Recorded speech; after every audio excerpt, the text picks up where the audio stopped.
किसी लड़की को, किसी औरत का यूज़ करना, ये लालच दे के उसको कि मैं आपके साथ शादी करूँ। इसलिए एक एडवोकेट मैडम मेरे पास आई हुई थी। वो मतलब एडवोकेट सबसे काबिल माने जाते हैं कानून के हिसाब से।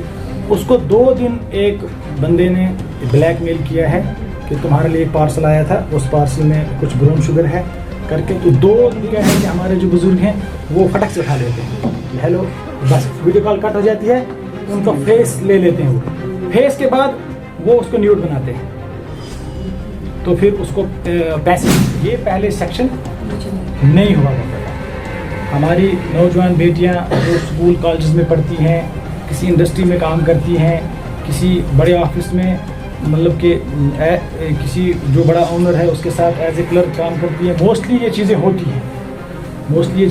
उसको लालच दिया जाता है कि मैं आपको एक अच्छी नौकरी दूंगा, मैं आपको एक अच्छा घर दे दूंगा, या मैं आपसे शादी करूंगा। तो वो लालच देकर उसका यूज़ किया जाता था। तो फाइनली उसके लिए कोई सेक्शन नहीं हुआ करता था। लेकिन बीएनएस में सबसे बड़ा सेक्शन आया है 69 बीएनएस। अगर ऐसी कोई हमारी बच्ची है, हमारी बहन है, जिसका कोई ऐसा यूज़ कर रहा है पैसे के लालच में या जॉब के लालच में, उसके लिए बीएनएस ने सेपरेट कानून बनाया है। तो ये कानून आपके सामने रखना ज़रूरी था। और बीएनएस में इससे भी बड़ी चीज़ हुई है, क्राइम अगेंस्ट वुमेन और चिल्ड्रन, इनके लिए अलग सा एक स्पेशल चैप्टर बनाया है। जबकि चिल्ड्रन और वुमेन अगेंस्ट क्राइम में पहले हमें डिफरेंट जगहों पर ढूंढना पड़ता था कि अगर इस बच्चे के साथ कुछ हुआ है तो इसको किस ऑफेंस में हम पर्चा दे देंगे। अब इसका एक चैप्टर बनाया है, प्रायोरिटी दी गई है कि क्राइम अगेंस्ट वुमेन और चिल्ड्रन में प्रायोरिटी दी गई है। तो ये चेंजेस है बीएनएस में जो कि आईपीसी में नहीं थी। और सेक्शन जो थे पहले 500 समथिंग थे, उनको डिक्रीज करके 300 समथिंग लाया गया है। तो हमारा मकसद है, डीएसपी साहब ने सारी चीज़ें कवर कर दी हैं। हमारा मकसद है कि आज के बच्चों को अवेयर करना ज़रूरी है। हमारी इसमें बच्चे भी हैं 11th 12th क्लास की, हमारी टीचर्स भी हैं, इनको इस चीज़, या हमारे ऑनर हैं, इनको भी अवेयर करना ज़रूरी है। दूसरा, सीआरपीसी जो बीएनएसएस है, इसमें कुछ चेंजेस है, बड़ी इंपॉर्टेंट चीज़ है। जैसे 0 एफआईआर है, पहले 0 एफआईआर नहीं हुआ करता था। आज की डेट में 0 एफआईआर, सपोज ये मैडम जो है श्रीनगर की रहने वाली है, लेकिन ये जॉब कर रही है बारामूला। अब श्रीनगर में इनको घर में कोई प्रॉब्लम होती है, इनके घर में कोई तोड़ फोड़ करता है, तो ये एफआईआर लॉन्च कर सकते हैं कहाँ पर?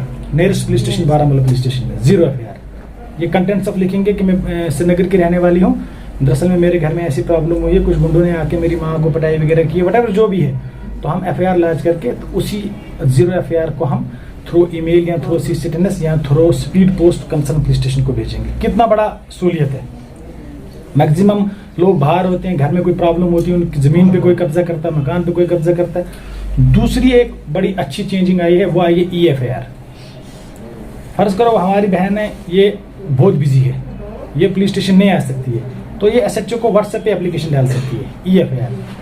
तो एसएचओ इसकी एप्लीकेशन का 3 दिन वेट करेगा। 3 दिन का टाइम है इसमें एसएचओ के पास, 3 दिन वेट करेगा। 3 दिन का टाइम दे देगा एसएचओ इसको या कंसर्न थाना कि मैडम विदिन 3 डे आप पुलिस स्टेशन में आके अपनी एप्लीकेशन को साइन करो, तो हम उसका एफआईआर लॉन्च करेंगे। पहले होता क्या था, आपका एप्लीकेशन लेके आना पड़ता था। फर्ज करो ये बहुत बिजी है, बीमार है, इसकी सेहत ठीक नहीं आ सकती है, ईएफआईआर का प्रोविजन भी दिया गया है। 2 चीज़ें। तीसरी चीज़ है कि पहले एप्लीकेशन आती थी एसएचओ के पास, लेडी ने एलिगेशन लगा दिया ऑनर पे, ऑनर ने जी मुझे छेड़छाड़ किया, तो हम एफआईआर दे देते थे। क्या अब हमारे पास प्रोविजन एक है कि अगर एक लेडी एप्लीकेशन लेके आती है और ये कहती है कि मुझे ऑनर ने क्या है मेरे साथ मिसकंडक्ट किया, तो but at the same time honour भी आता है जो बोलता है ऐसी बात है ही नहीं है, मैंने इसके साथ कुछ किया नहीं, तो हमारे पास नए कानून में पावर्स हैं कि हम एसडीपी और डीएसपी साहब को एक लेटर लिखेंगे कि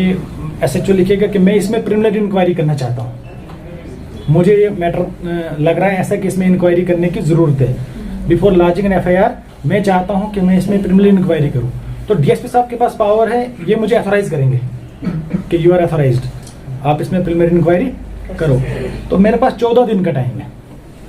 14 दिन में मैं अपना एक थानेदार या खुद या कोई आईओ भेजकर 14 दिन के टाइम में मैं प्रिलिमिनरी इंक्वायरी करूंगा, क्या इस बच्चे के साथ, इस मैडम के साथ सच में ये चीज़ हुई है कि नहीं हुई।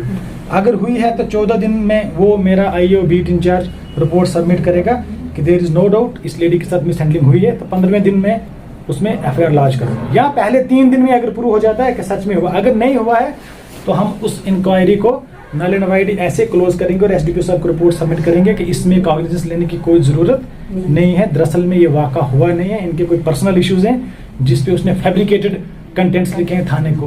तो कितना अच्छा प्रोविजन है। मतलब कि बहुत सारे लोग कहते हैं कि सर आपने हमसे पूछा ही नहीं और एफआईआर दे दिया, हमारा कसूर ही नहीं था, हम उधर थे ही नहीं, मैं श्रीनगर में था, मैं शॉप पे था ही नहीं। ऐसी चीज़ें हमारे पास आती है। ये भी एक बहुत अच्छी चीज़ इसमें आई है, तो इसके रिलेटेड भी आपको अवेयरनेस देना मस्त है। और बड़ी चीज़ है बीएनएस में आई है कि कम्युनिटी सर्विस की सज़ा इसमें है।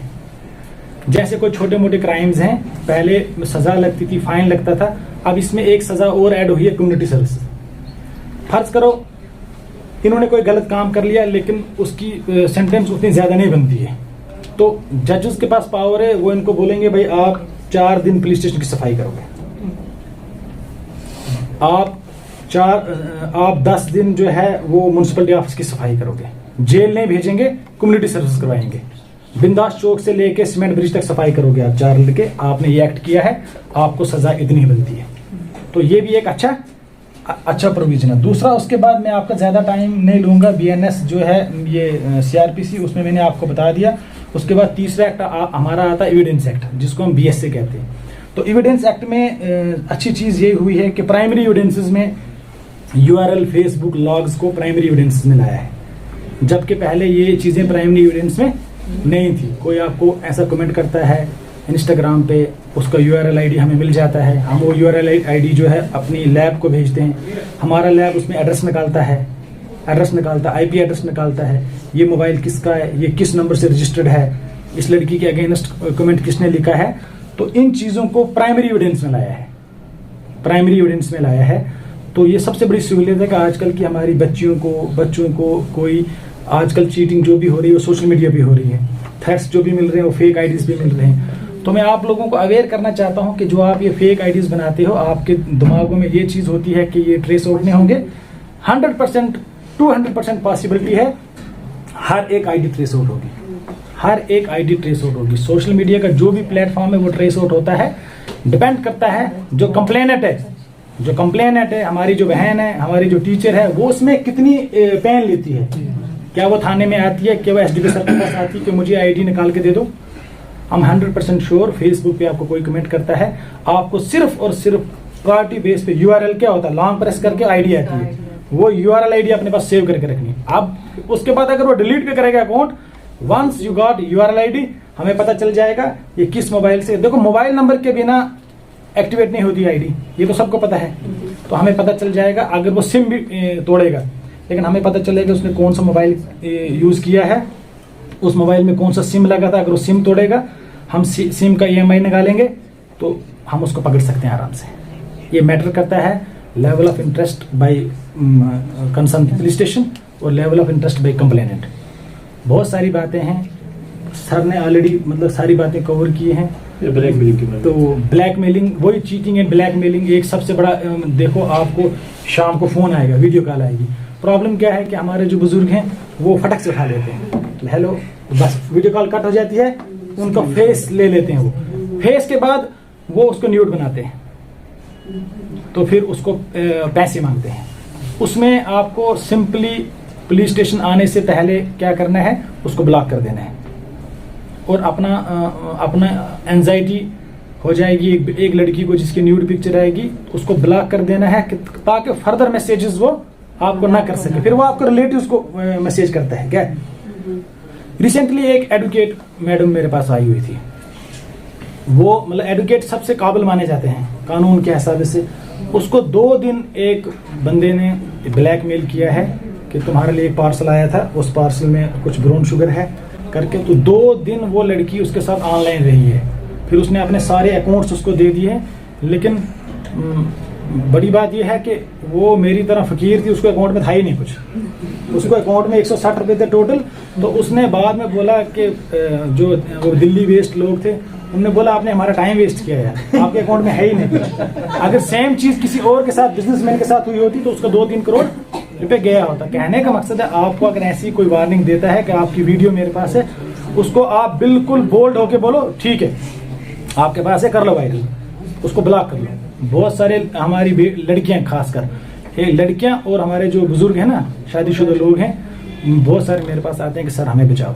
मेरे पास एक पुलिस का लड़का परसों आया था, सर अगर ये बात वाइफ को पता चल जाएगी मुझे प्रॉब्लम हो जाएगी। मैंने बोला तूने ऐसा किया है? बोले मैंने नहीं किया। मैंने कहा फिर क्या प्रॉब्लम हो जाएगी? भाई घर में अपनी माँ बाप बेटियों को अवेयर करो कि आजकल फेक जमाना चल रहा है, मोबाइल इसका जितना मिनिमम यूज हो सके वो करो। जो मिनिमम यूज करना है वो आप गूगल का कर सकते हो, अपने नोट्स वगैरह जो चीजें पढ़नी है। तो एक्स्ट्रा यूज करना भी इसका मेरे हिसाब से मैं रिकमेंड नहीं कर सकता हूँ, लेकिन मेरी अपनी सोच है कि ठीक चीज नहीं है। ज्यादा वक्त ना लेते हुए थैंक यू।